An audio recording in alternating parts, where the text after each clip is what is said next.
Hey guys, I hope you're having a great day today. Unfortunately, I know a lot of you are out there without power, and I thought to myself, well, even though you don't have power, doesn't mean you have to sacrifice without coffee or have bad coffee. So I thought I'd put a quick tip video for you here today, just to kind of show you. Now, we know that we can do coffee and brew coffee without electricity. I got that. But you would typically do that in a pour over unit like this, correct? So we would basically put our grounds up here, get our hot water poured into the grounds, and then actually have it all freshly brewed down into these vessels. Now, if you don't have a system like that and you have your traditional electric coffee pot, electric coffee brewer, this is how you're going to do it. So basically you have some area where this probably lifts up and you can see the grounds, and that's really how this is going to work. But technically, so your grounds would be in this basket here, right, with your filter. You'd lift up this lid or what have you, and you'd see all that right there. And then you just have your hot water or boiled water, whatever you got, and you just literally simply pour that right over top.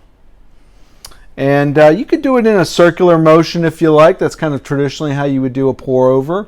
But you know, you probably want your water to be close to about 190, somewhere in there, and basically just pour. And as you can see in this unit, this is a commercial unit, but basically the same premise. You got the water brewing and coming out of the basket.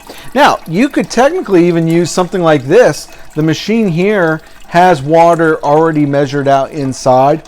What you'd have to do is probably fill your kettle up twice or what have you, if you had a unit like this. For anyone out there that has a commercial unit or something like that, you basically just want to heat up the water inside, and the way you do that is you run a full cycle, whatever the size it is. So for instance, we have air pot brewers, and those would be kind of the same thing. You need about a gallon of water to cycle that out.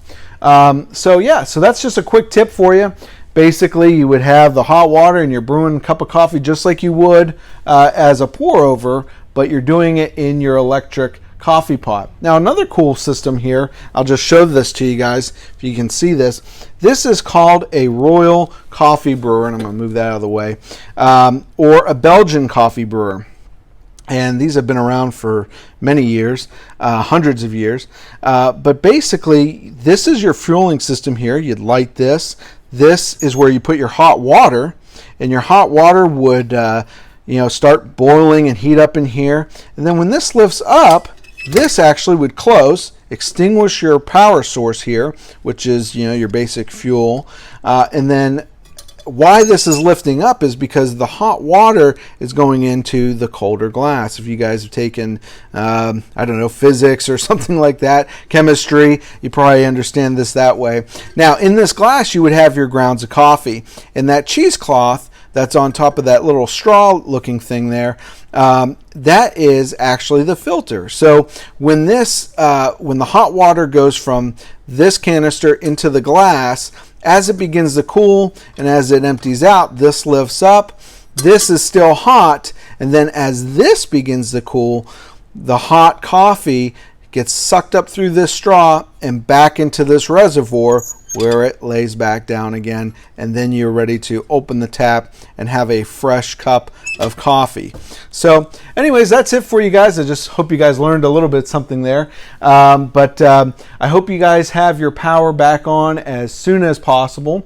And hopefully this is helpful if you have to have a cup of coffee today without spending that $4 or $5 to get one. So I'll see you guys around. If you like this video, be sure to share it. And if you like the information, let me know in the comments section. Thank you guys so much, and I'll see you next time.